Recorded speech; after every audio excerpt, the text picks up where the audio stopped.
A continuación por HBO.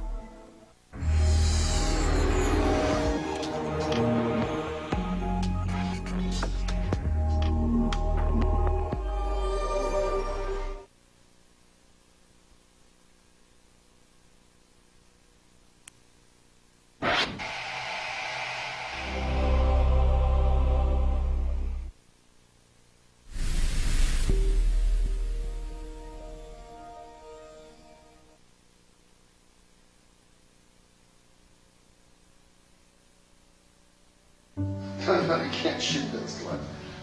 Yes, it's purpose. This is private. This is not part of the show. Okay. Out of the way. Here we go. Good morning, world. Good morning, Evan.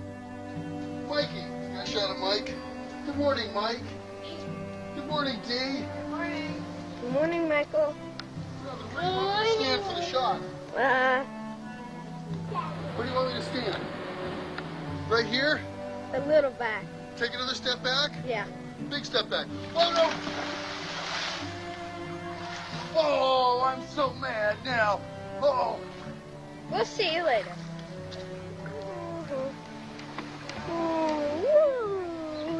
Look at this guy. Okay, I'll interview Okay. you, Mom. Hi. How do you like the trip? I love this trip, but I don't love it more than you. Are you sure? Yeah. Paradise. I like paradise. Where's Daddy?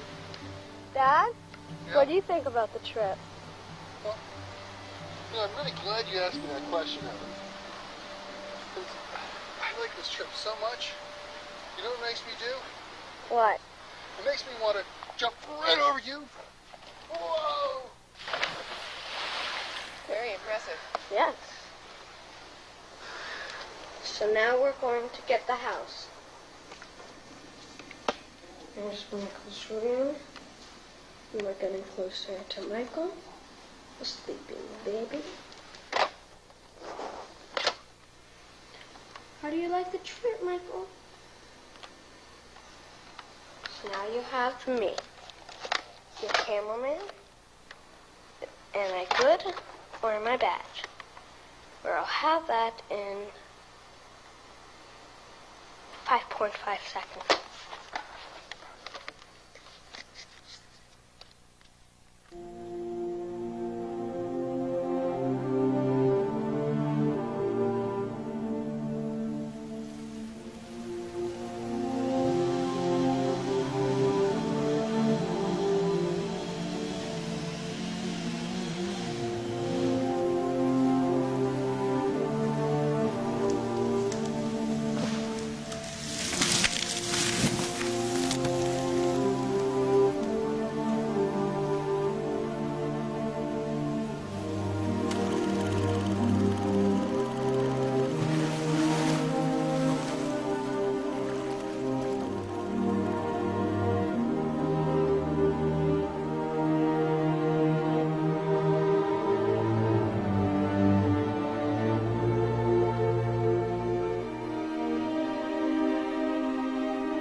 I was at in my room in my boarding school when my dad called me and told me that Evan had jumped out of his window.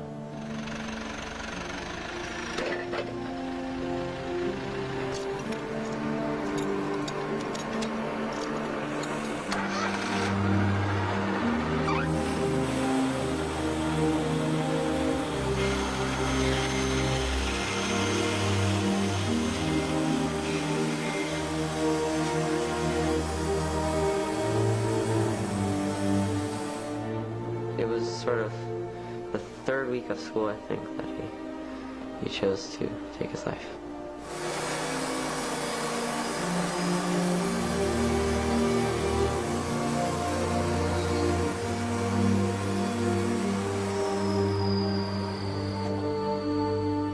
I went into my mother's room and I realized the sentence that had to come out of my mouth. I had to communicate to them why I was coming in there and why I was reaching out for them. And, you know, I had to say, Evan's killed himself.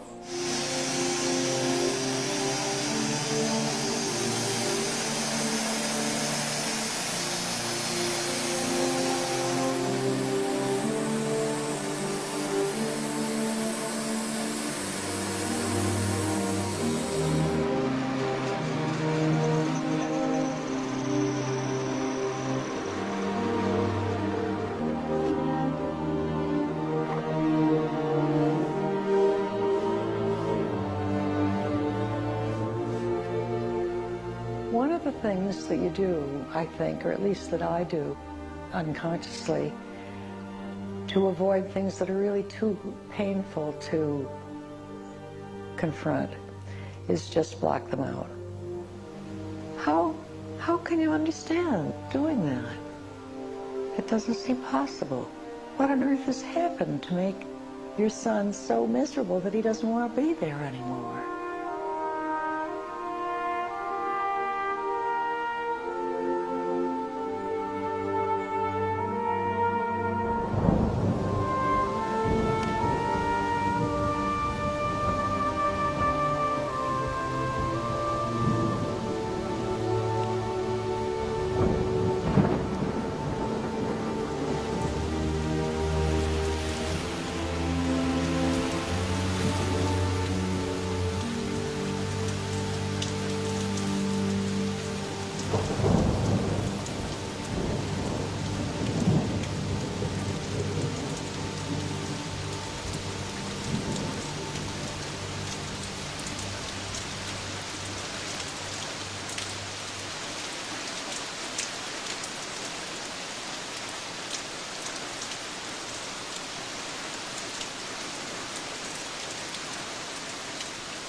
We'll never know what was in Evan's head the night he killed himself.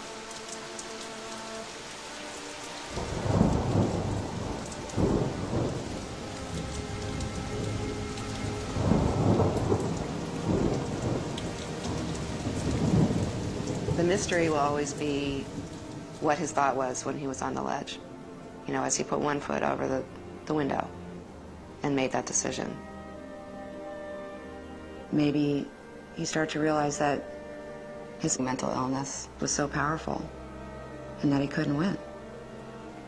He that raised up Jesus from the dead will also give life to our mortal bodies. In the sure and certain hope of the resurrection to eternal life through our Lord Jesus Christ, we commend to Almighty God our brother Evan, and we commit his body to the ground, earth to earth, ashes to ashes, dust to dust. Amen. How is it possible that I found myself at his funeral, holding my baby for the last time?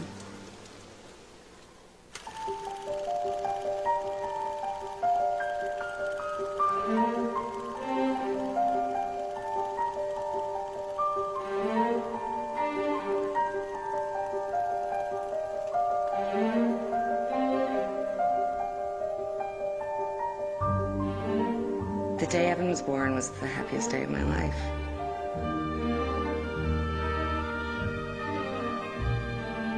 It's indescribable. It was indescribable happiness to finally see him, because when you're pregnant, you start to have a relationship with the baby, and it's like moving around, and you know, who are you? You know, knock, knock. Who's there? And then he comes out, and Evan was particularly pretty. I just fell in love with him right away.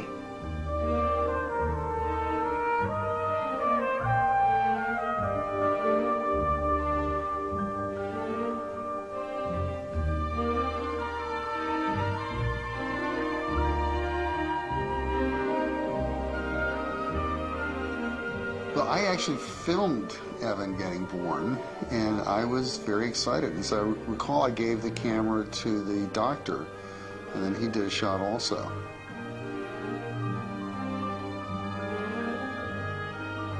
I was 26 when Evan was born. Hart was 42. He already had a son from a previous relationship, but Evan was my first. Hart and I are filmmakers, and at that time, Hart was shooting away a lot. He was gone a lot of the time. So Evan and I ended up being alone together. He was young, I was young. We were like these two little creatures, trying to help each other out a little bit.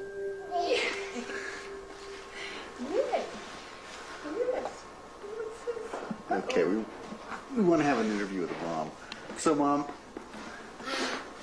what do you think about your kid? Kid? Oh yeah, this one. Well, I think that it's really just the most special thing to give him big kisses. Really, I think that's the best part of it all. I remember the first time I met Evan. Dana had come home from the hospital.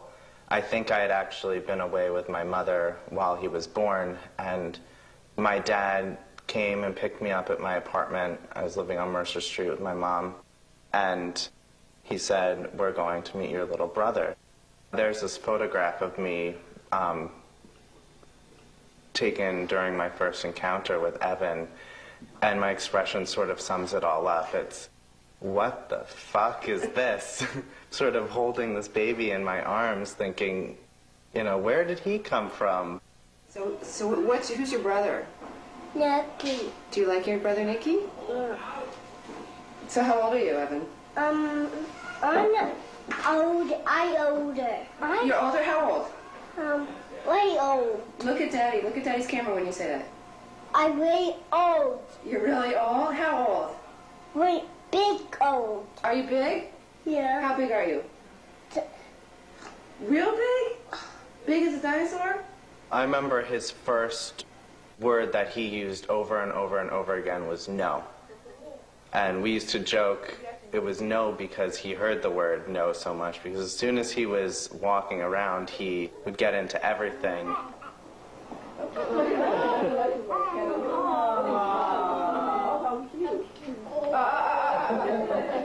Evan. No. Gentle. Oh, come on, please let me punch him in the nose. I think I understood from an early time that he was a challenging kid. Russell. Getting dressed in the morning I knew was a challenge. If he didn't have the right outfit, you know, you weren't going to be leaving the house for a very long time. One summer we were in Nantucket and we were trying to leave the beach at the end of the day, and I think it took us 45 minutes to get the towels in the baskets and start walking home from the beach because Evan wanted the towels to be folded a certain way and put in the basket a certain way, and if they weren't, he would dump them out in the sand and he'd say, start over, that was his big phrase. He was a perfectionist, and this persisted throughout his whole life. If he wasn't absolutely the best at something, then he would get frustrated. And discipline was pretty much impossible. I mean, the way we used to handle it is we would say, okay, so you have time out. We put him in his room. Well, you put him in his room for time out. It's like, you know, Keith Moon in a hotel room. You know, the TV sets out the window, bookshelves are, you know, crashing over. And you come in and it's like totally destroyed. And do you think he's at all, you know, feels bad about it? No, it's like, okay, so put me in prison. I want to go to prison. There's no doubt in my mind that he had psychological issues. I guess the best way I can describe it is he lacked emotional shock absorbers. And because of that would react to situations that you and I would see as insignificant in a really, really big way. Well, really, it was almost like there were two Evans. He would be, on the one hand, tantruming and being completely impossible to reach. On the other hand, being this wonderful, vibrant, vivacious kid.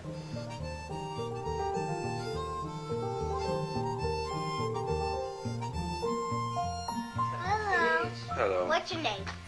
My name is RoboCop. What's yours? Nobody. Well, I'm pulling you over, nobody, because you're speeding. ease up on the throttle. Okay, good night. Have sweet dreams. Goodbye. I mean, he was so much fun to be around. And when Michael was born, Evan was thrilled. He finally had a playmate. They were roommates, and he adored Michael. Hi, it's me, Evan. That's my little brother, and that's my mom. And what are they doing? My mom's trying to talk to somebody. Michael's just stuck in our pacifier. I couldn't take him out because that was too hard to open. Okay, what's Michael saying? He's saying that I want to get that dog. That's what he's saying. Okay, Evan, you want to film now? Yeah. Okay. And that's formula. There's a green shirt. Guess who? It's Daddy. 4 eyes. Oh, there's inside the toilet. And there's under the bed. Let's go see. We see red gloves. We see some socks. Ready? I'm ready. Okay, action. He learned how to read very quickly. He loved books. He loved talking about what he was reading. And he was a great companion, you know, when you were doing something, going on a trip. He was a guy who was, you know, good for an adventure. Trying hard. Hard. I know. We're young. I know. It's tough. And Evan. You get it in the boat. It's a big one. Beautiful. Let's see the triumphant fisherman. Yes. Nicholas. Hey. What do you think, Evan? Evan, what do you think? Daddy!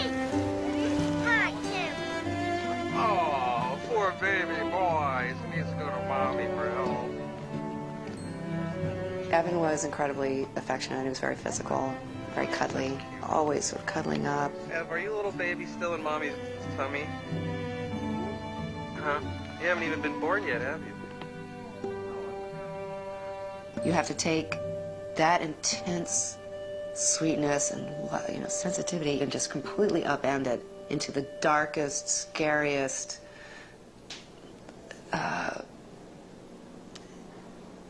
scary, that's all I can say. Scary person, scary soul, the darkest of souls. When Evan was in kindergarten, I got a call from the after-school teacher. She was really concerned about him talking about suicide. I met Evan when he was 5, and he came to our program, Performing Arts School, and he was probably the cutest kid I've ever seen.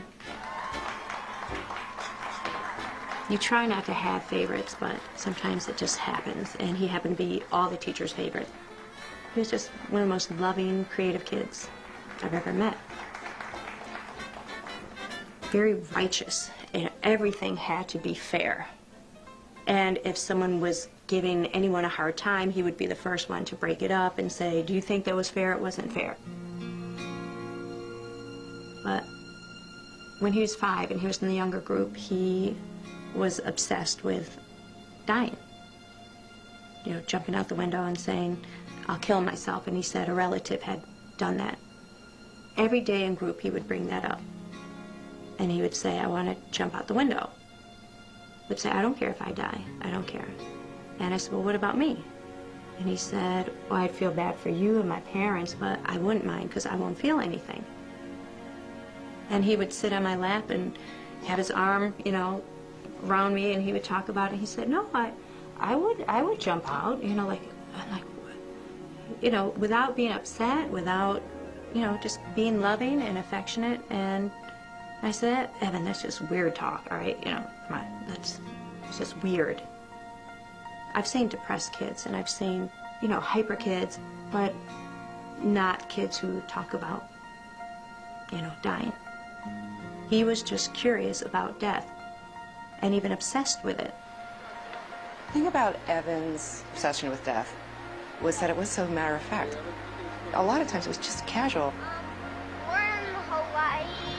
We were just snorkeling. We saw an eel, and now we're gonna go look at some whales.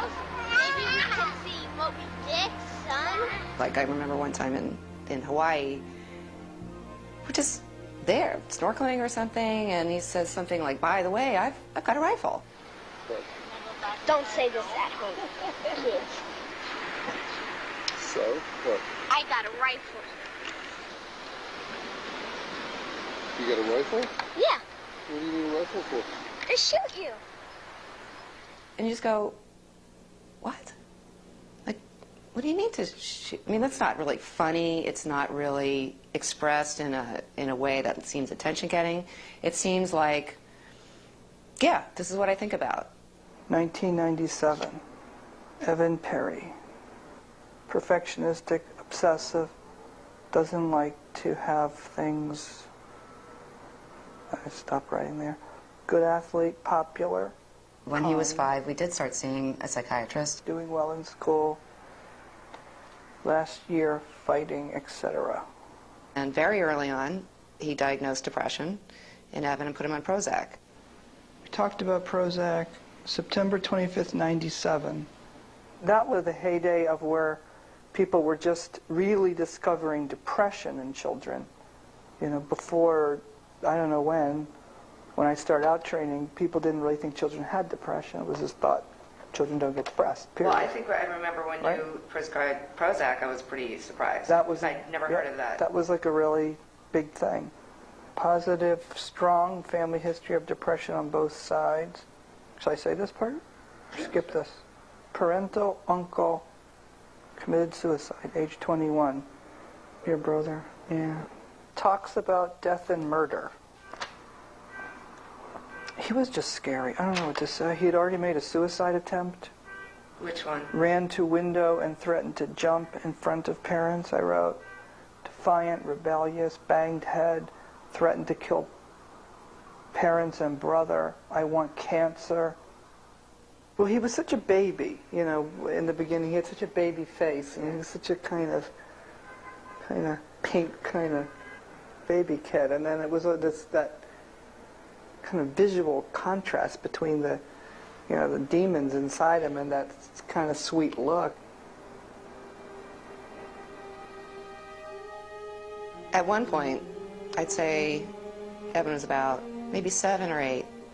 He and I were home, and once again, he started to talk about wanting to kill himself. There were a lot of times where he would tell me specifically what he was going to do. He was going to jump out the window, he was going to jump off a building, he was going to cut himself, or in this particular occasion, he was going to hang himself. He took this pillow thing with a strap on it and climbed up on his bunk bed, and he affixed it up there, and then he put it around his neck, and he showed me how he was going to jump off the bunk bed. He's going to show Mom how he's going to hang himself right in front of her. And I didn't let him. But I'm tired of trying to explain to people what I'm hearing at home, and I'm just going to record this. I always felt so guilty about taking those pictures. But I was so tired of explaining to people my son wants to kill himself. I just needed some kind of proof that this is really happening. Because it was so impossible to believe.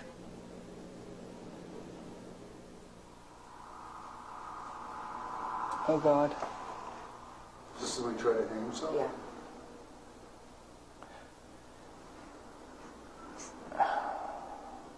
You know, there was a idea that children could not be suicidal because they didn't understand that death was irreversible. I never really felt like I knew Evan very well. He was the scariest kid I ever saw in my life. I'd never seen a kid who had was this intent on death. It felt to me always like there was a mask or something there. And I remember that look going over him, that unreachable look. When Evan went through a mood swing, his whole body changed. His face changed, his physical attitude changed, his ability to communicate changed. And you literally saw it in his face. He became unreachable. Hart and I started to call it the fugue state. You sort of go like this. The physical change would be like a slackening of his face. It just wasn't engaged. Something receded, and what you had was this kind of thing, this facade.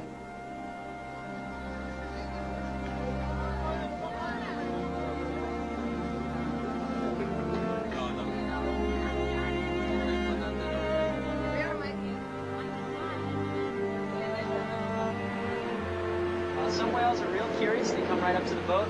Some whales turn the other cheek and leave, essentially. There was a tone of voice that went along with it, too. A very flat tone of voice. They look like orcas.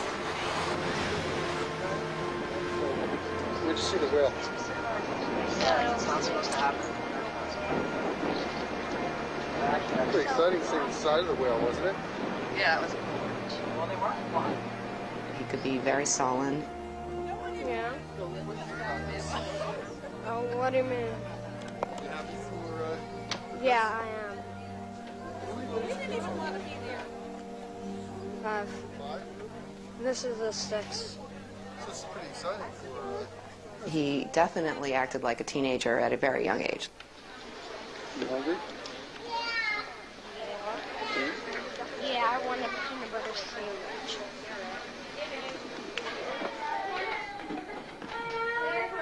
God's in control. What did you say? God. No, that's not nice. He seemed to have skipped being a kid and gone immediately to being an adolescent. How was the football game yesterday?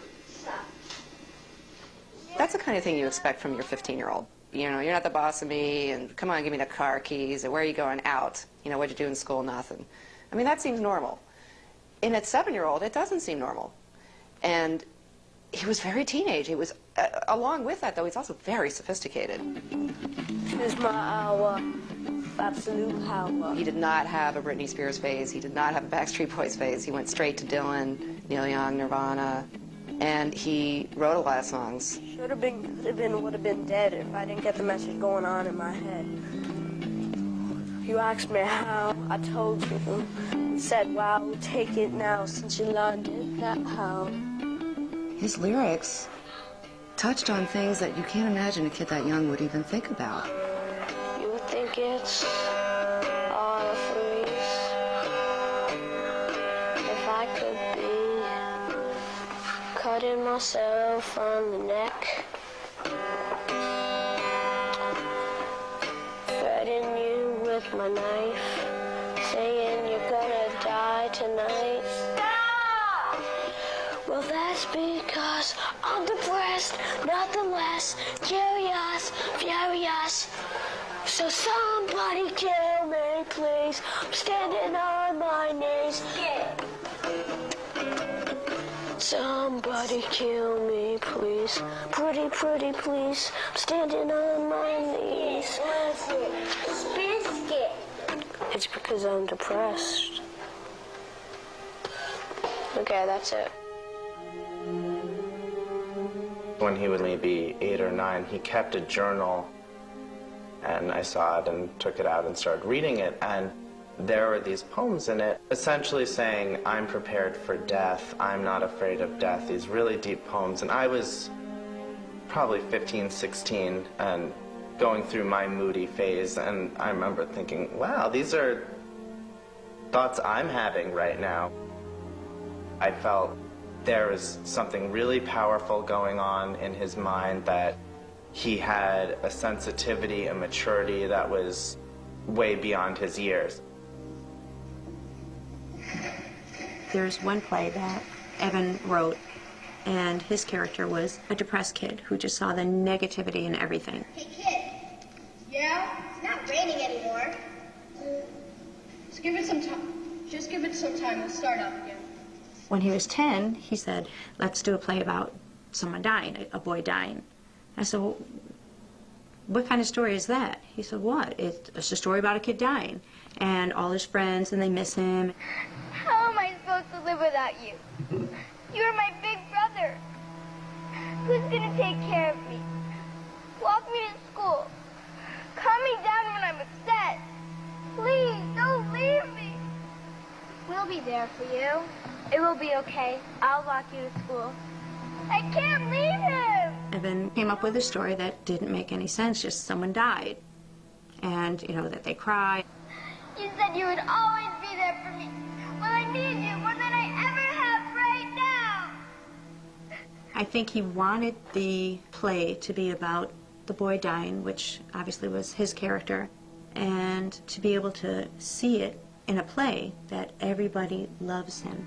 I know that. When you leave, it's like, that's when everyone gets together and they miss you and they honor you.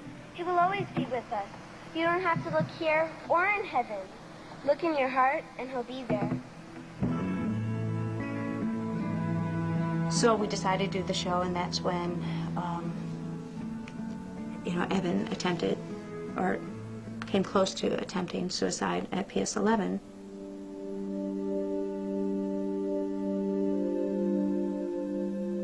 The fall semester of 2000, when Evan was in 5th grade, he communicated to the principal of his school that he felt suicidal. We get a letter, and of course, you know, I suggest a psychological evaluation. Well, I'm already in therapy. I'm already seeing a psychiatrist, and he's already on meds. I don't know, you know, I don't know what to do. I don't know what to do. And 3 weeks later, he made an attempt at school.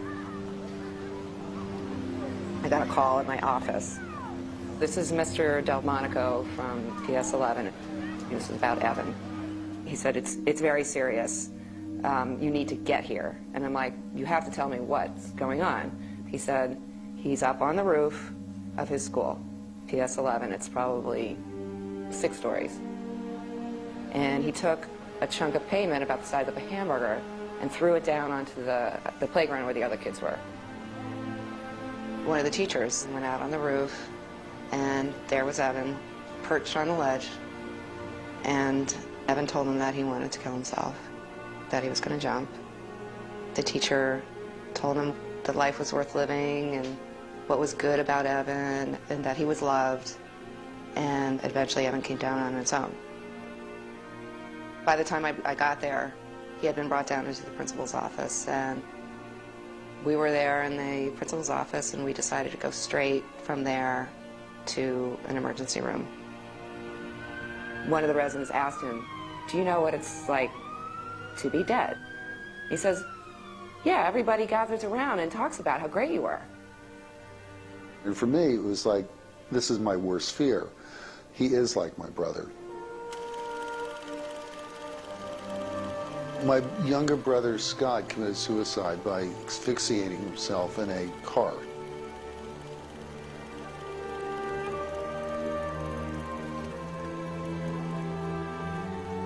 Because of my experience with my brother, I wasn't going to fool around. We had Evan involuntarily committed to a mental institution because we were very, very concerned about his suicide attempt. We took it very seriously. The place he went was called Four Winds. It's outside of New York, and it's a lock-up psychiatric facility.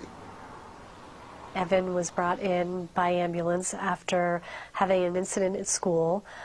He was brought to the Deerfield unit, which is the unit I was working on at the time, which is for kids 8 to 12, and immediately assessed and evaluated. We were able to establish a pattern and saw that he definitely met the criteria for bipolar disorder. You know, known historically as manic depression. This is a chemical imbalance, a chemical illness in the brain. Some kids have more of a propensity towards depression, and some kids have more of a propensity towards mania. I think in Evan's case it was definitely more depression. Bipolar depression is definitely more severe than just depression. And that's why suicide attempts are more common in kids with bipolar depression. And that's why it's scarier. Because you don't know how far he'll take it. You know, you don't know if he actually would have jumped off that ledge at school. You know, he had a tendency to blame other people or other situations instead of being able to say, okay, yeah, I get it. I did something I probably shouldn't have done. It scared a lot of people, and that's why I'm here. He just sort of said all I wanted was someone to listen. And he just couldn't understand that his behaviors and the measures that he took were scary to people. He didn't think that if he went and stood on the roof of school that anything would happen. So when he ended up in a hospital where it's locked down and they watch you every second and you're not allowed to do anything unless it's part of the schedule, and that these other damaged kids and your parents can only visit once in a while, he just broke down. I mean, he just fell apart. He fell apart. He was destroying property on the unit. He was very, very angry. At one point, I remember he drew all over his walls in his room, and we had to have him clean his walls. He also was tantruming a lot. He was angry a lot. He was banging his head and his arms up against a wall. When he was in the throes of a manic episode or a depressive episode, you know, you couldn't reason. And you can't reason with a kid who's bipolar. Visiting Evan at Four Winds was agonizing. Here was a kid who was in a locked-up psychiatric facility for seriously mentally ill kids, and coming to terms with your kid who seemed to have behavioral issues, but he could have just, you know, be like an adolescent, that this is something you go through because he had so many really, you know, charming, bright qualities. Four Winds was a real body punch. Evan was given a variety of medications. Depakote was one of them. He seemed really doped up. And then they suggested that he try lithium. Lithium is a mood stabilizer, and it is used to level off the serotonin in the brain, as opposed to having the highs and lows to kind of even off the chemistry. He really did start to respond to lithium. I mean, it was really pretty remarkable. But he was still, you know, profoundly ill. So then the question became like, well, what do we do after this? PS11 would not take him back, and there was no place for him to go, except for this very expensive alternative, which turned out to, I think, have saved his life for a number of years. Suzanne Hanna, who was his therapist, recommended this place called Wellspring, which was what they call milieu therapy. Everything's an opportunity to learn how to live in the group, from doing the dishes and making meals to taking care of animals to taking care of younger children to chores and things like that. Evan came to us from Four Winds Hospital, and they were pretty adamant that the bipolar disorder was managed medication-wise and that he was on the proper dosages, and that seemed to be the case on some level we saw. And then right away, within a few days, Evan decided to venture off campus, and obvious question at that point was it really controlled? 3 days in, he decided that he wasn't going to have it, you know, that this whole thing about the adults being in charge really wasn't for him. He made it a little bit more complicated than he had to, like built in a little dramatic effect. He went out a window. He could have went out the door. The doors aren't locked. Oh, I see. So he went out the window and then went on the roof and then jumped down. So this was like, that involved some doing. Dana gets a phone call from Evan that he's climbed out a window and escaped from Wellspring and is in some guy's house. Of course, we had to go to juvenile court because the guy whose house he broke into pressed charges. I think the neighbor whose house he was in was quite unforgiving. You know, luckily he didn't do anything with that man's house that day, but he was trying to get a rise out of his parents to come rescue him, show them just how much he's suffering, and he'll go home and stir it all up again and be back in the hospital again in another year. It was as if he was in a game.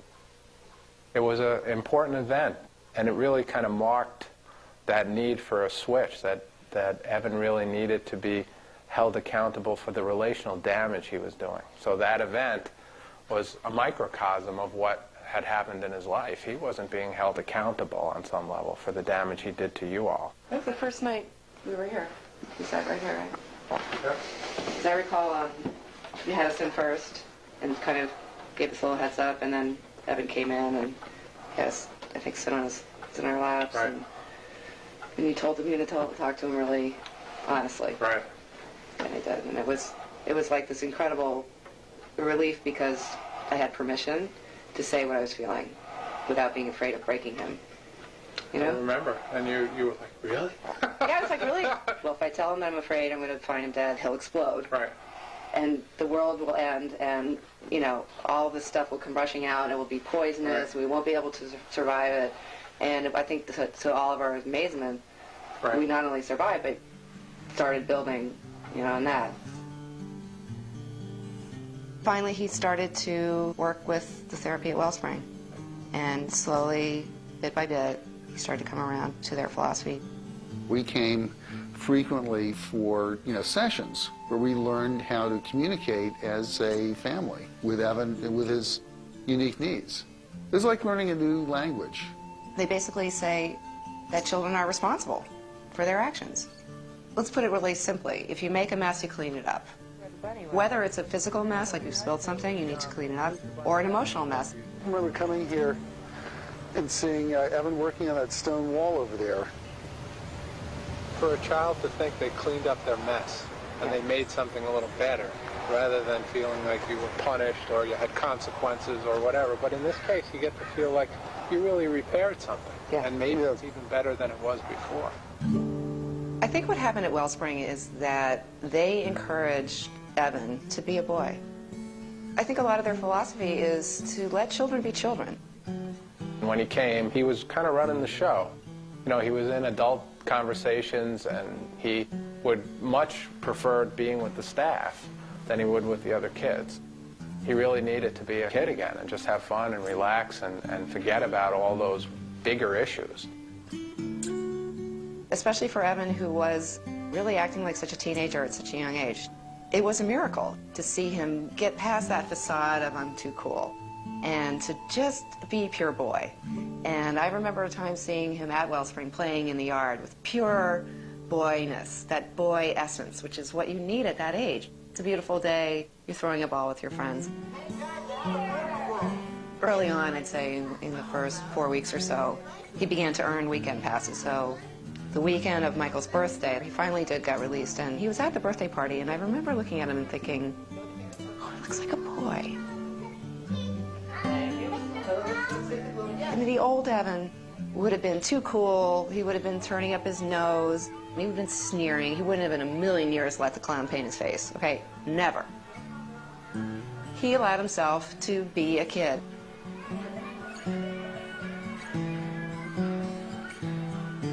I saw those sort of layers peel away. And a lot of it had to do with how strict the counselors were. They weren't having it. Evan could try to talk his way out of anything. And Dan's just saying, I'm not going anywhere. Remember, bipolar disorder is not just a disorder of mood, it's a disorder of judgment. And for kids, that's so debilitating if the adults don't hold them close and make them responsible. What he needed to know is that you guys were in charge, and then he could build from your judgment. And that's what he allowed us to do first, because he looked around and he said, okay, I'm not getting over on these guys, I'll let that happen. And then we obviously bridged that to you. It was one of the shortest stays we've really ever had of a boy with so much going on in his life. 3 months is really an unusual time to get all that done. By the time Evan finished at Wellspring, the lithium had definitely kicked in. Along with the therapy, it was working, and you couldn't have one without the other. He seemed well enough to rejoin our family. The whole family went to Wellspring, and we all learned. And when it was over, here we had this kid again, and what do we do with him? So we decided to see whether we could get him into a mainstream school which was sensitive to kids who had issues. So we got him into a school called York Prep, and suddenly everything was different. We would get a report card, and he was like one of the best students in the class. The teachers were saying, I wish all my students were like Evan. He got the prize in the science project. So what's this? My science fair. It's about how to make a hologram. Guys, get the ribbon? A ribbon! It's so hard. They move so fast, and we do like 40 pictures with digital camera, and none of them work. It's like natural change. One of the great things about Evan going to York is he found such a great group of friends. It took a while for him to like kind of gain your trust and stuff like that. And after a while, he was just one of those people I could talk to about anything and come to him with any problem. Once we started hanging out, I started like, you know, figuring out his interest in toys. And I really liked toys. Like, toys was my thing. And toys was his thing. And cartoons were his thing. And cartoons were my thing. Well, he was definitely different from all the other kids we hung out with.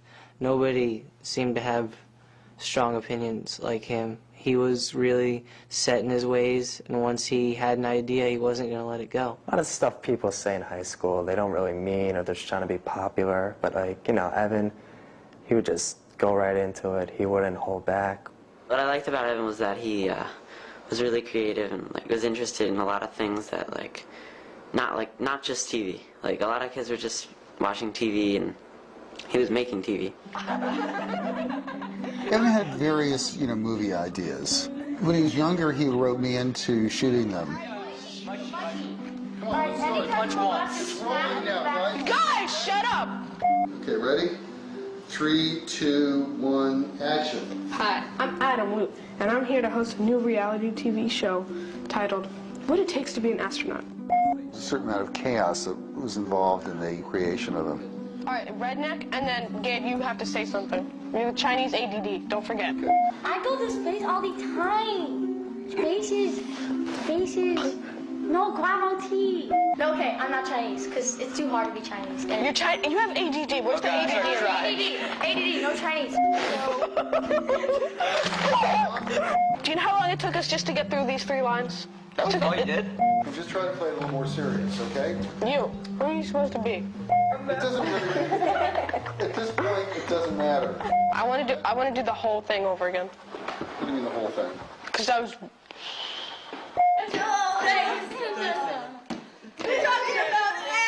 I say, yo, man, you want to fly space?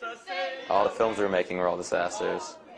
We always got too excited about them because, like, we'd have microphones, we'd have a nice camera, and we'd, like, talk about it and talk about it and talk about it, and then we just wouldn't finish it. There was a summer Evan went to the New York Film Academy and asked me to be in one of his movies. The assignment was to shoot in black and white and no sound. He made a movie about me waking up in a world with no sound and no color.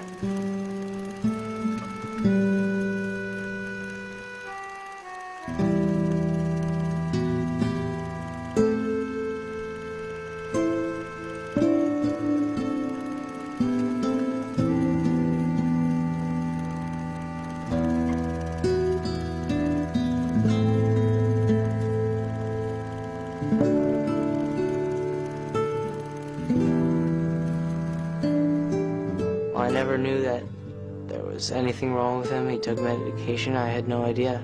Never brought it up. Never talked about it. Sometimes we got a little suspicious because, like, he would just be really quiet for a long period of time, but we just got accustomed to it because he did it a lot. He would miss school every now and then. Like, I can tell. I knew, and I would tell him he's on his period because he's like, he looks like he would have a month where he's just like moping around, and then he would have a month where he's like really happy, and he would tell me, like, listen, the more happy I get, the more pissed off I'm gonna get later. One time, I think, going out to the roof, I remember him sitting on the ledge, and it really, scared me, and he just seemed to be completely fearless, almost willing to just walk on the edge, and, I really, kind of, yelled at him, get down from the edge, that's, not something you do, and it just, he kind of distanced himself like that, it's almost like showing me, I don't really care. We talked about it a little, but he always sort of brushed it away, and he sort of said, but I'm over that now. And we all thought he was pretty good, and he always acted really great. And there were no real signs of any, real depression or anything. I was totally optimistic about his health and the direction that he was going to go. When I'd come home from school and spend holidays, I remember remarking to myself, this is a much more warm, loving household than it was 2 years earlier. I guess that's what I saw after Wellspring, that Dana and my father really showing him that within our family lies a really strong foundation that he can trust. And during that time, it really did seem like everything was under control.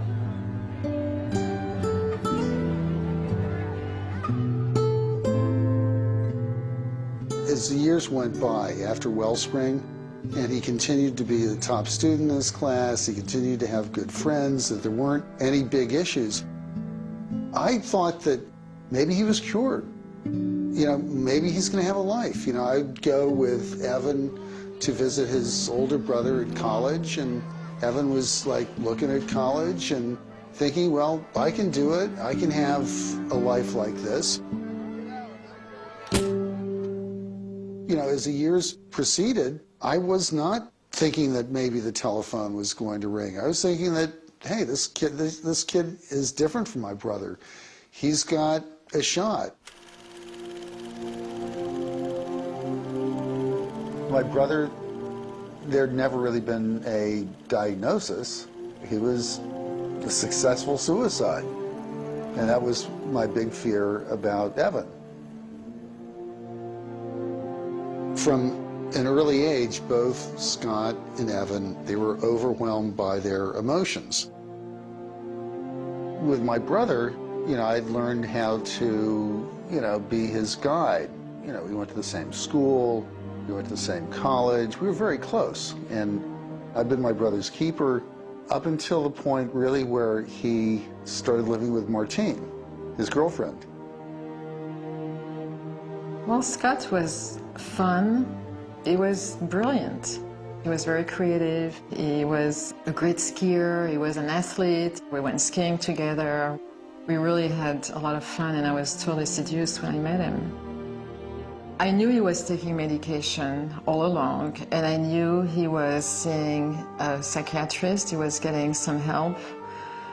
I had absolutely no experience with depression before I met Scott. So I knew that there was a problem, but I didn't really see it because Scott was always very optimistic and he was very outgoing. But I think I started noticing something after the first year. He had mood swings, he had ups and downs. At the second year, he tried to kill himself a couple of times while he was with me. I was supposed to get up in the morning and find him dead next to me. And he was amazed when he woke up. I assume he didn't take enough. You know, he was trying to overdose with medication and maybe with drugs, heroin. After his 2 attempts, he was really able to talk about it and communicate about it, and I could really understand, as much as I could, the depth of the desperation. He said he was in a hole, in a tunnel, in a hole. There was no way out. The pain was so profound. He could not imagine going on with it and living with it. Even though I was there, it did not matter. Me and his family were not enough to keep him alive. At those moments of such despair and pain, the only way out was to die. I don't like to think that maybe I wasn't really clued into what was going on, though I probably wasn't, because I wasn't willing to accept the fact that anything so terrifying to me could be on the way. And particularly because Scott didn't seem like an unhappy person. All it tells you is that there is so much more to know about people you love than you can ever really uncover. What happened the weekend when Scott died? I don't know. No, I have not the faintest idea. Not the faintest idea. You found him. But what? You found him. Who found him? You found him. I found him. I don't remember doing that. No. What's more, I think I can get along without memory. I don't remember it all.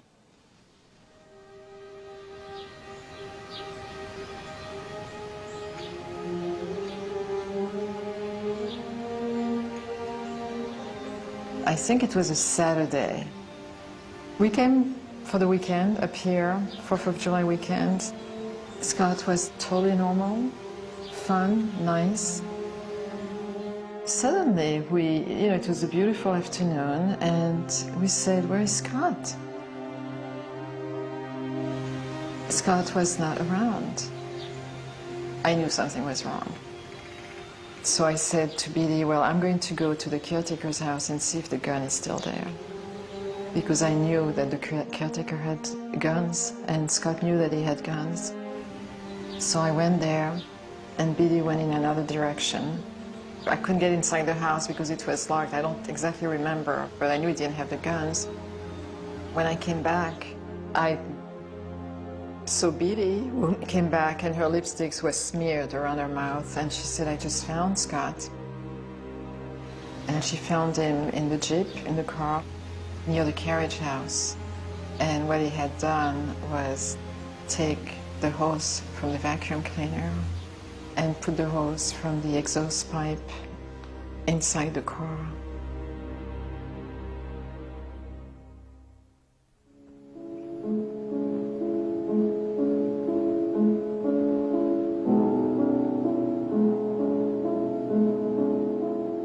When my brother died, I decided to make a film.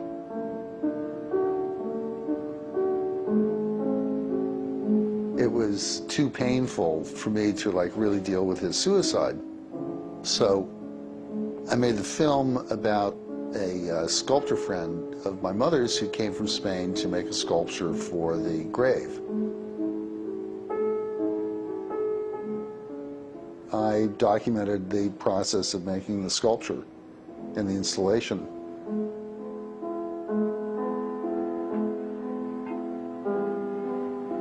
I thought that maybe in the course of making the film I could find some meaning about my brother's suicide.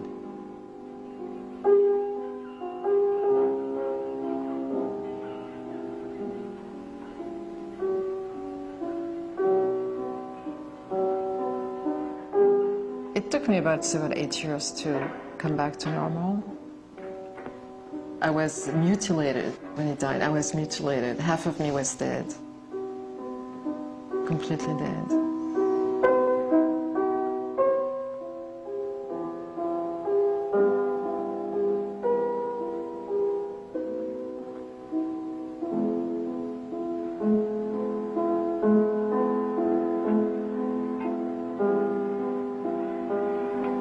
My parents were shattered. It was like broken glass, shattered.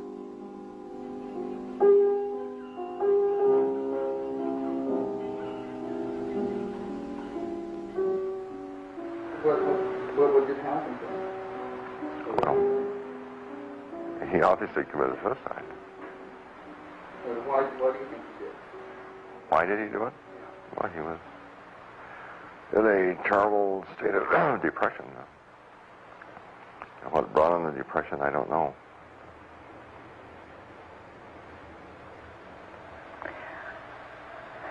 I don't know.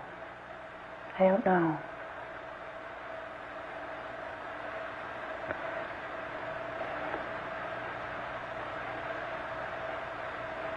I can't tell you.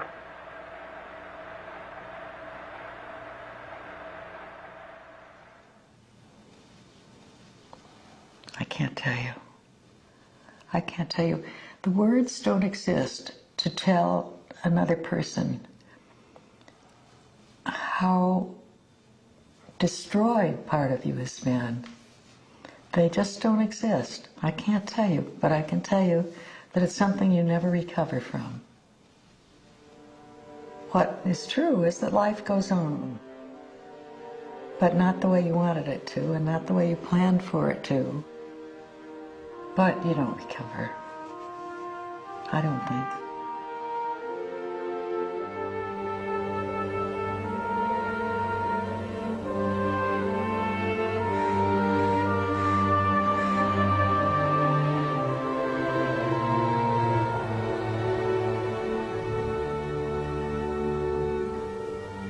I thought if Evan was going to kill himself, it'd be similar to my experience with my brother. It was like a slow decline. But Evan seemed to be actually doing pretty well. Hey, oh dear me. Light, Yeah.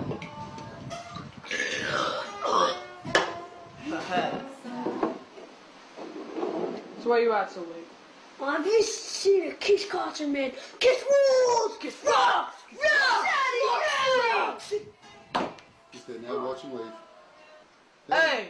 Hey! You didn't pay. Yeah. I just went like, hey. Run, Mike. Run, Evan. You know, I mean, Evan was never, you know, like an over-the-top, you know, effervescent, happy kid. But from all the markers, is he getting into trouble? No, not at all. Can you do the fish? Fish! Like this? I'm gonna do the snake! Like this? I can do the seizure. Have we seen the police? And we certainly did see the police for a number of occasions before Wellspring. No police. I got juice! Take it with me! Evan was doing so well. It was like a miracle. You couldn't believe it. You just couldn't believe it. Is this the same kid? I mean, here he is, and he's growing, and he's popular, and he has these lovely friends, and they have a wonderful time.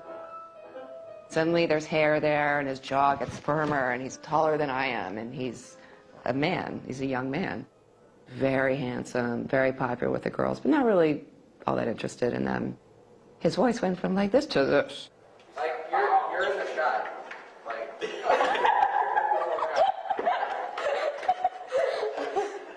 let's worry about the door shot. Let's do that when I'm not filming. Alright, do the same. You know, like, after he comes in, you can do that all the time. Alright. He really hated being sick. We were like, did you hear us yelling outside? We were like, Evan! 3E, 3W, whatever. He didn't want to be different. What teenage boy does? Yeah, so I'll see you guys there. I just have to make this. Okay, it's just Angela's around the corner. Alright. Bye. I'll see you soon. Bye. Oh my gosh, what? The roof incident. Oh, are we talking about this again? Evan suffering. He's like, I'm not like that anymore. Are you better now? Yay, high five.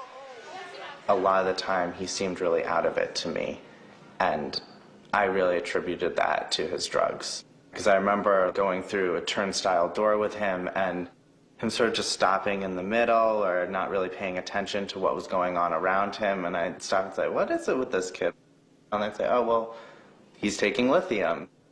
We had been talking for a while about trying without the medication because it made him tired, it made his mouth dry. It was really something he didn't want to do.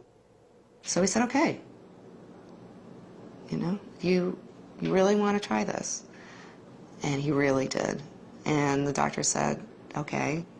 So he gradually went down in the lithium dose over a course of 4 to 6 weeks. March 30th, 2005. Lithium 0.56, now subtherapeutic. 1,200 milligrams, didn't take meds for a few days, became, quote, more talkative. At first, decreased lithium was difficult, now fine. He feels better on lower dose. After a while, I wasn't even that convinced, you know, that he really was. I mean, I knew he was bipolar, but he seemed so fine. Also, I remember we talked to him head on. Do you have thoughts of suicide? Do you want to kill yourself? Do you want to harm yourself? And he said, no, you know, I don't. Kids know that if they say certain things or if they do certain things, they're going to be stopped. You know, especially if they have parents who are attentive to what's going on with them. So if a kid really doesn't want to be stopped, he's not going to say anything. Evan may have gotten to the point where he got really just better at masking it externally. But internally, it's a lot of suffering. And this was just the beginning. I mean, it started when he was much younger, and it wasn't going away. We went on vacation for 2 weeks in Nantucket, and he seemed depressed. He seemed subdued, didn't seem too happy. He wasn't doing good. Then school started. He's sullen, he's depressed. As the weeks unfolded in September, he started getting more anxious about his homework. And at one point, he came to me and he said very seriously, Mom, I need your help. I need you to stay after me. We had contacted his psychiatrist and tried to make a meeting as soon as possible to increase his dose of lithium. We said, let's get him back onto lithium. This experiment didn't work. So we made an appointment with the doctor for the following Tuesday, October 4th.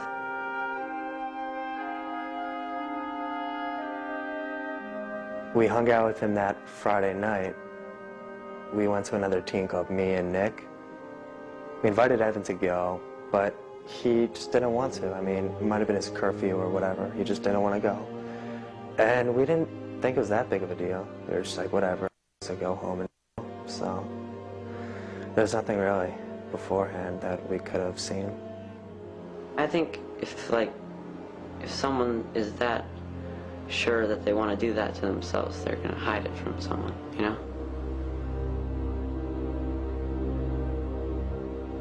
The night he died, I came over for dinner. It was a Sunday evening.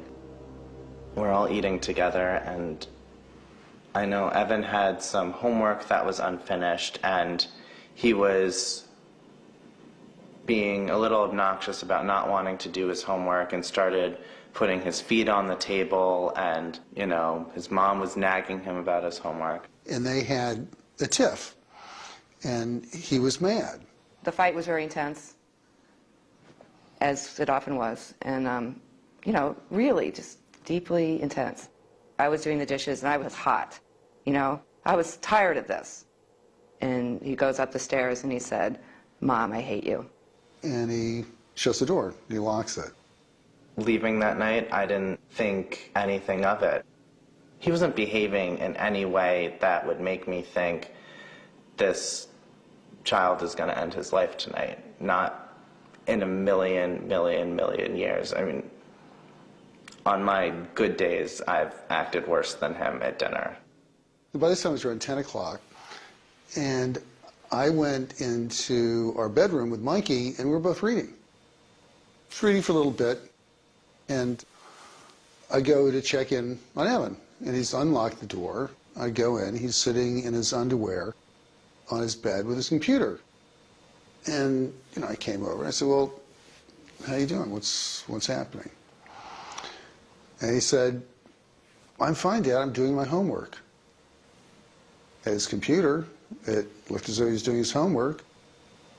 So I go back to read with Mikey for another 5 minutes, and, you know, it's Mikey's bedtime. So I bring Mikey into the room, and Evan's not there.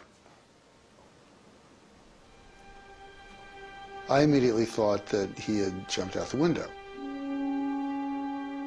But it was an air shaft, so you couldn't really see anything. Mikey shows up with this little pen light, and I shine it down the shaft, and I think I see something, but it's hard to tell. And I'm starting to, you know, feel pretty concerned at this point, and I run downstairs to find a super who had access to the air shaft. I guess I was downstairs and about to recline and watch TV, and I was half asleep, I guess. And nothing unusual, I just heard a noise. And I thought nothing of it. I thought maybe the girl upstairs dropped something. Nothing. And I guess, I don't know how many minutes later, somebody came banging on my door. We were with Roger, we had the light, I had a cell phone and keys, and we went through this labyrinth some kind of way, and Hart got there first, and Evan was there, and he was on his back, and there was blood. I thought he might be alive, but I felt his pulse, and he wasn't.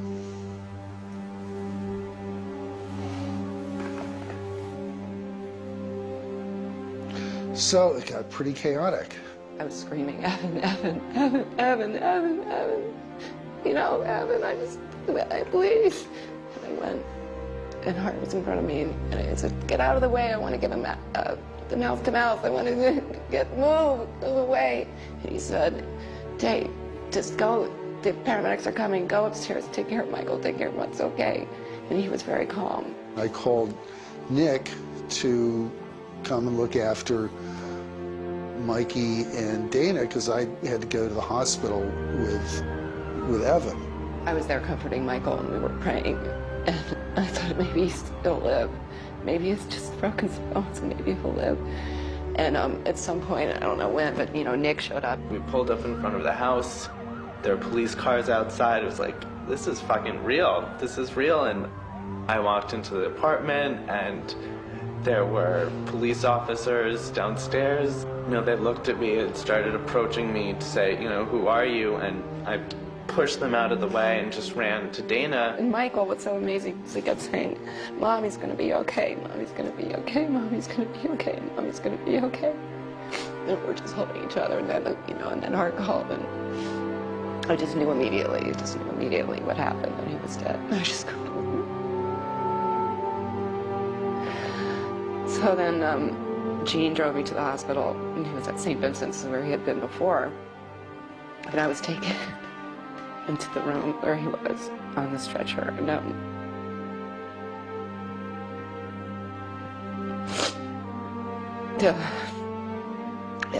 you know, he wasn't cold, and he had his boxer shorts on. And he took the sheet down like this. I held him, and I closed his eyes. And that's it. And then I got a call in the car from Nick. It said, I found his note. I found his note. I remember the officers asking me whether there was a suicide note, and I hadn't even thought about that, and we looked around his room and there was nothing, and then he pointed to the computer and opened it, touched the screen, and sure enough, a letter came up.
To be honest, the gist of the letter was what every fucking 15-year-old thinks about themselves. That I'm not good enough, no one likes me, things won't get better. The difference is, Evan felt that 20,000 times stronger than any normal 15-year-old, and he believed more strongly that things wouldn't get better and that there was no future, and living was too painful, too difficult, and death was his only answer. But it was, I mean, verbatim. I could have checked off that list, and you know, if he had showed me that note before he made his decision, I could have gone through it with him and said, thought that, thought that, thought that. I realize they're all untrue for me. They're definitely all untrue for you. You know, and you know, some of the qualities about yourself that make you feel different right now, you're gonna learn in 5 years that those are your best qualities, and those are what set you apart from people and make you interesting and attract others to you. But that opportunity did not arise.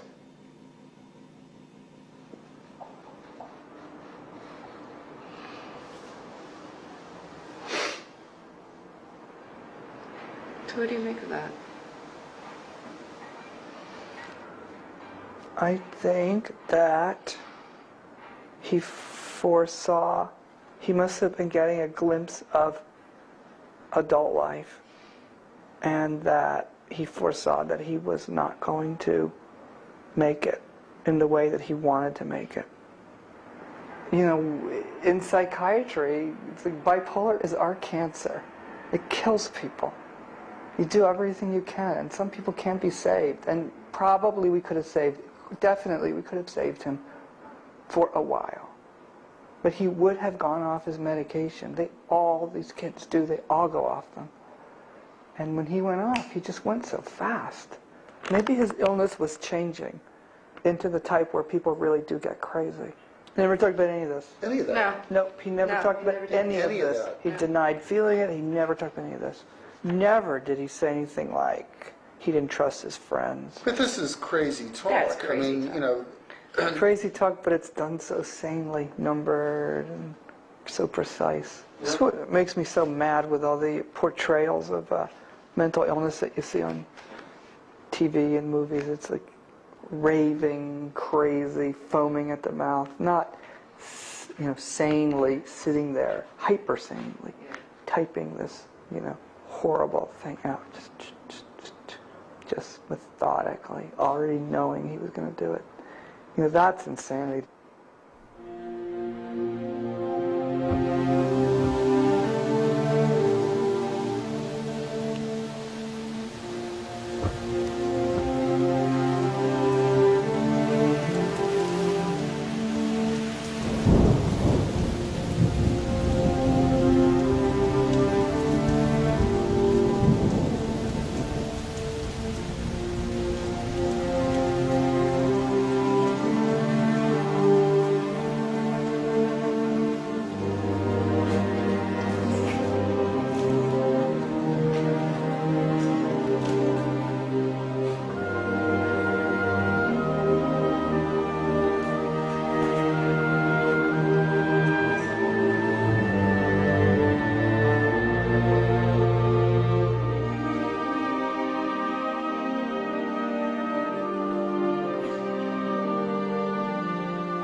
On behalf of the congregation of this church, I would like to welcome all of you who are mourning the passing of Evan today.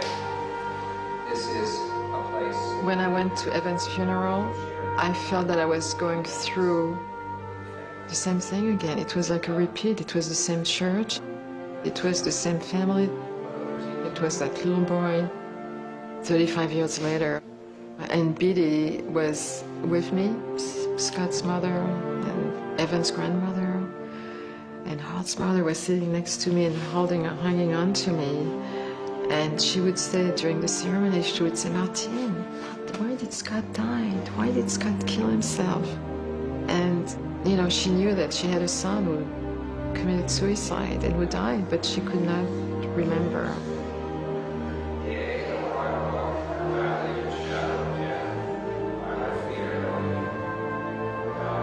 I was briefly trying to explain to her that it was the same disease, that he died for the same reasons Evan died. I feel relieved to know that Evan has found peace, even if it means that we must take on pain.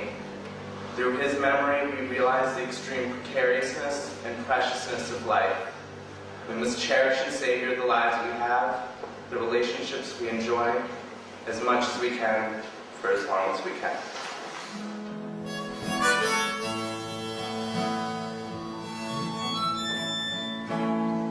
May God bless and keep you always.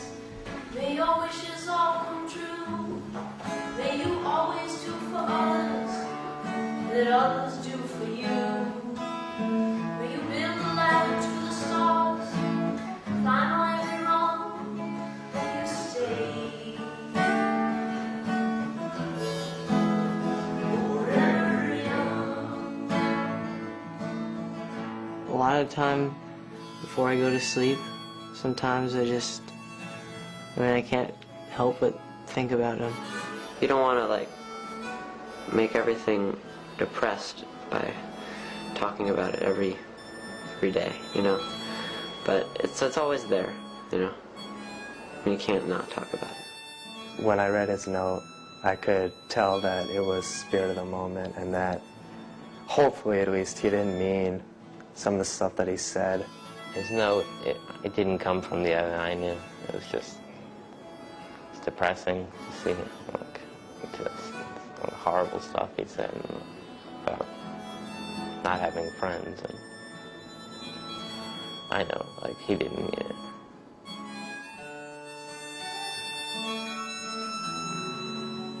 May you stay forever young.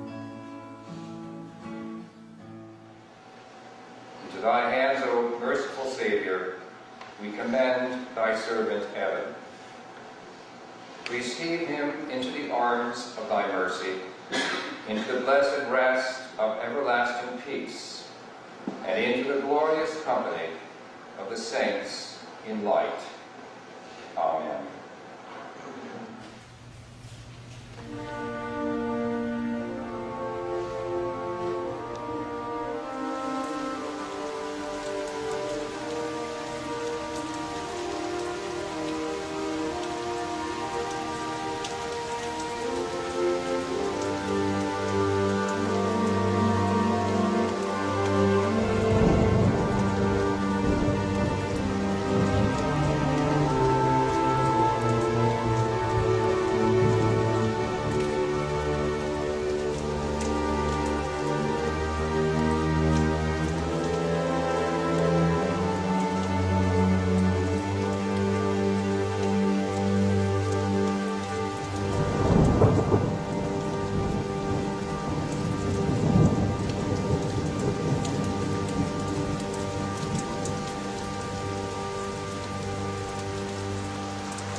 They forgot to dig the... You had everything but the hole.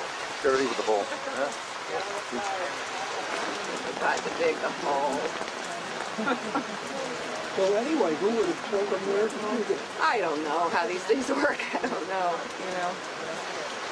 Somebody has to mark out where to All right, we'll dig do it. We'll do it. Oh, you.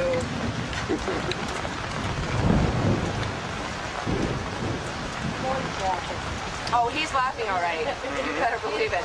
He's roaring over this one. He that raised up Jesus from the dead will also give life to our mortal bodies.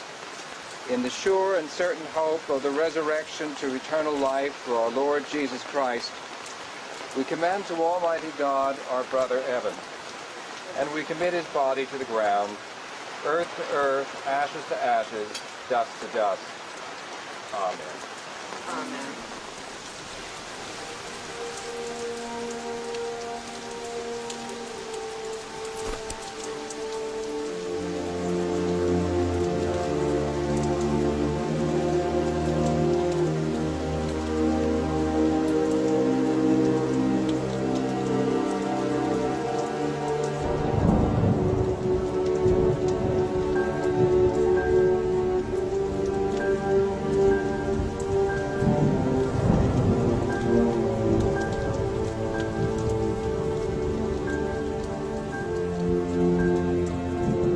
When somebody is that deep and far into depression and such incredible pain, there's nothing you can do.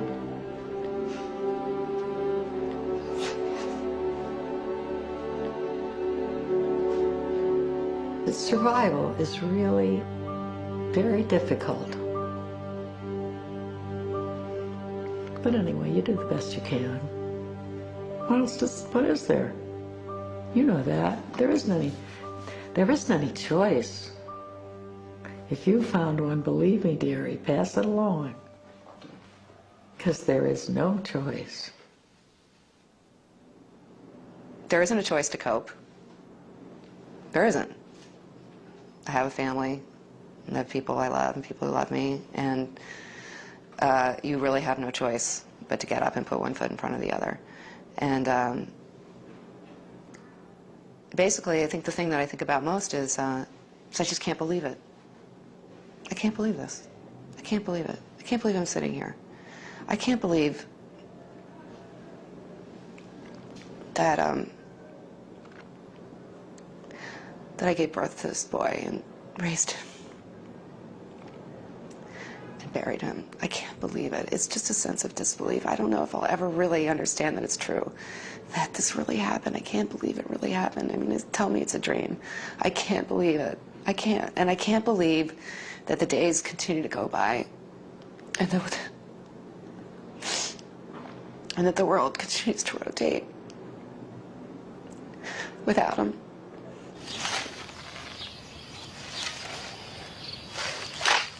Oh, nice, dude. Look at it. We're already making pebbles around it.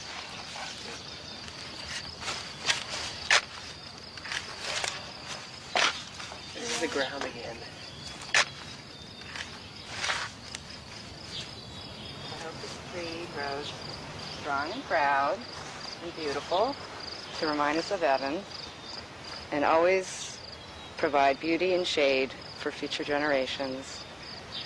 And that every time we see it, we'll always think of how much we loved him and how we'll always remember him.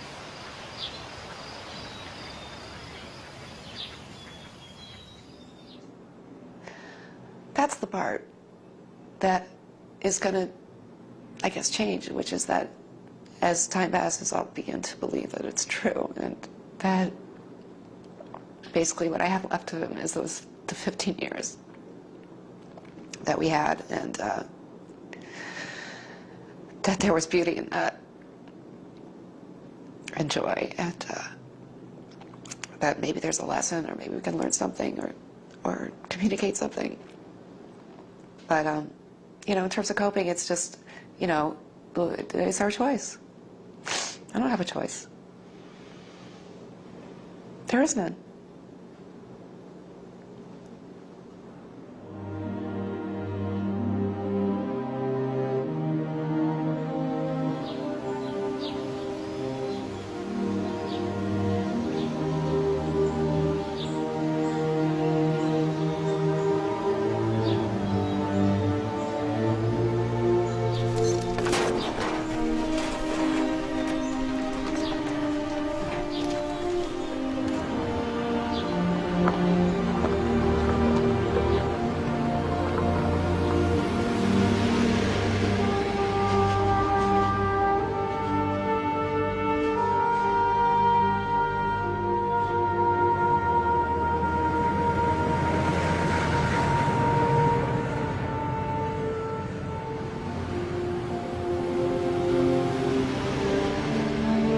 Even though we lost this battle, we'll never forget the experience we had at Wellspring.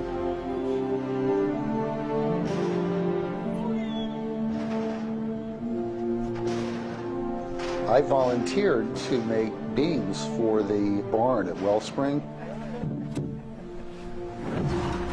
the farm and sawmill, and it was a way of giving something back to Wellspring that had given us so much.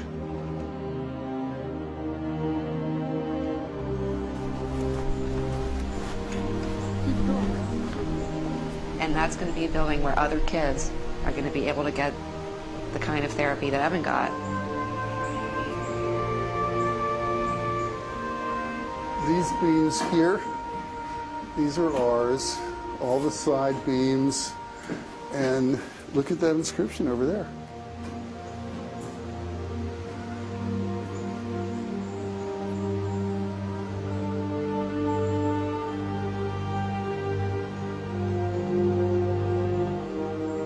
Here was an opportunity to make something physical in memory of Evan. People can say, well, who's Evan? It doesn't matter. What matters is that, you know, somebody loved Evan enough to want to remember his name.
We'll never know what was Nevin said the night he killed himself.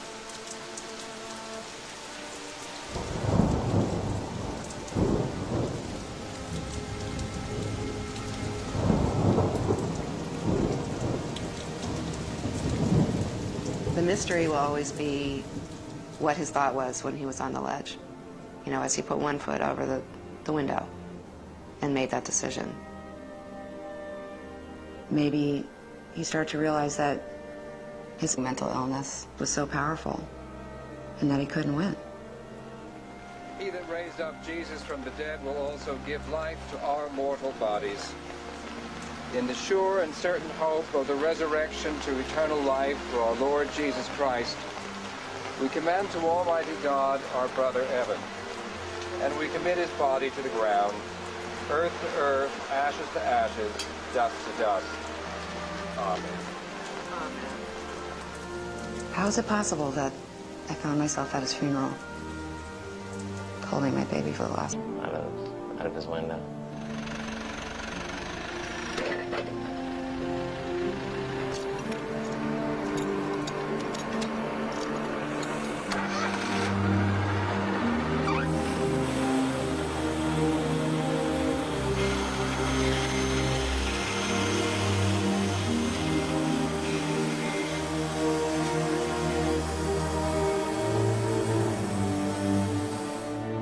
It was sort of the third week of school, I think, that he chose to take his life.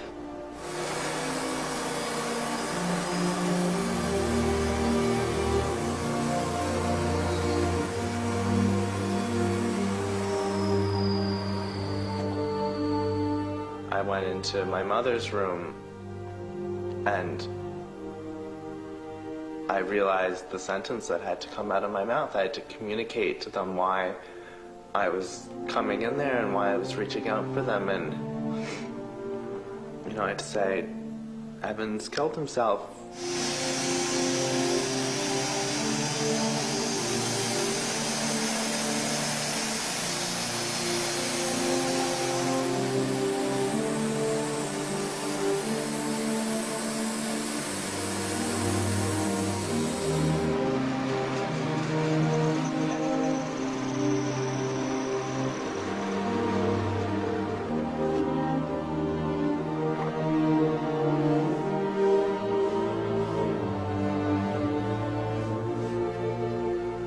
One of the things that you do, I think, or at least that I do unconsciously, to avoid things that are really too painful to confront, is just block them out. How can you understand doing that? It doesn't seem possible.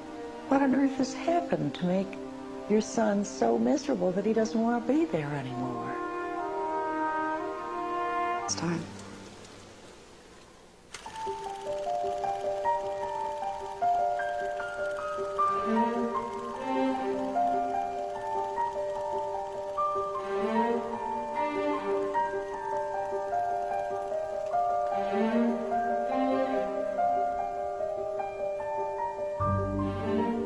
The day Evan was born was the happiest day of my life.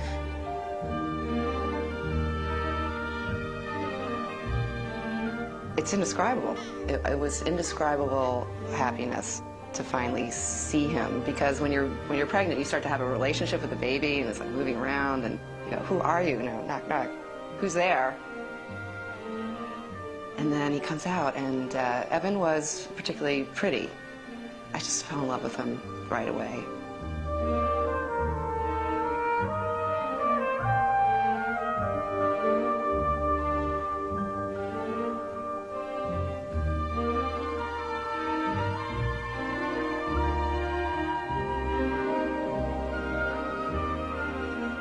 Well, I actually filmed Evan getting born, and I was very excited. And so I recall I gave the camera to the doctor, and then he did a shot also.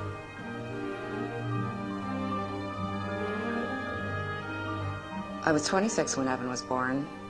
Hart was 42. He already had a son from a previous relationship, but Evan was my first.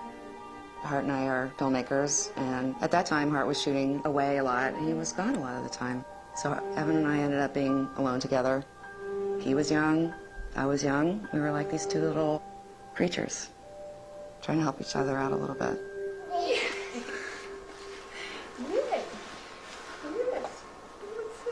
Okay, we want to have an interview with the mom. So, Mom, what do you think about your kid? Kid? Oh yeah, this one. Well, I think that it's really just the most special thing to be. A continuación por HBO.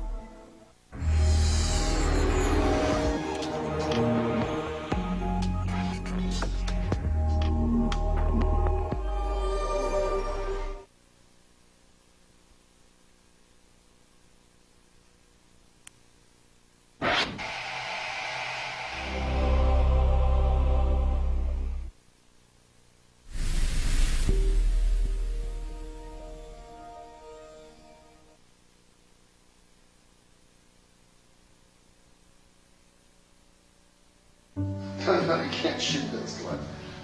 Yes, it's purpose. Private, not part of the show. Okay. Out of the way. Here we go. Good morning, world. Good morning, Evan. Mikey. You got a shot at Mike? Good morning, Mike. Good morning, Dee. Good morning. Good morning, Michael. Stand for the shot. Where do you want me to stand? Right here? A little back. Take another step back? Yeah. Big step back. Oh, no! Oh, I'm so mad now. Oh. We'll see you later.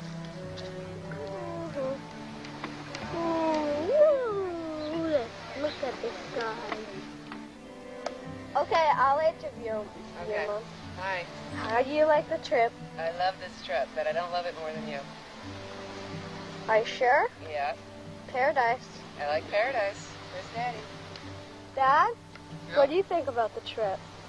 Well, you know, I'm really glad you asked me that question, Evan. 'Cause I like this trip so much. You know what it makes me do? What? It makes me want to jump right over you. Whoa! Very impressive. Yes. So now we're going to get the house. Here's Michael's room. And we're getting closer to Michael, the sleeping baby. How do you like the trip, Michael? So now you have me, your cameraman, and I good or my badge. Where I'll have that in 5.5 seconds.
in my room in my boarding school when my dad called me and told me that Evan had jumped.